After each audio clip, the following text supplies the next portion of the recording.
অজ্ঞাত ব্যক্তির টেলিফোনের এমন খবরে সতর্ক হয়ে উঠল পুরো বিমানবন্দর। ডাকা হলো স্পেশাল সিকিউরিটি ফোর্স।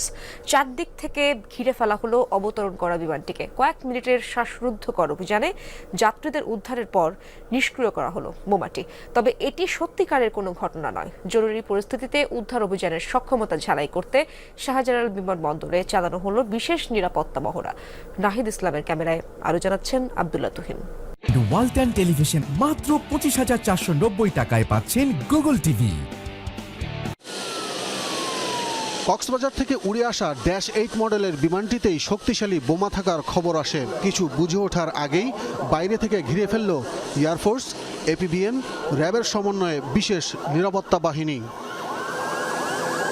জরুরি খবরে ছুটে এলো ফায়ার সার্ভিস, প্রস্তুত অ্যাম্বুলেন্স। আহতদের দ্রুত হাসপাতালে নিতে উড়ে এলো বিমান বাহিনীর বেল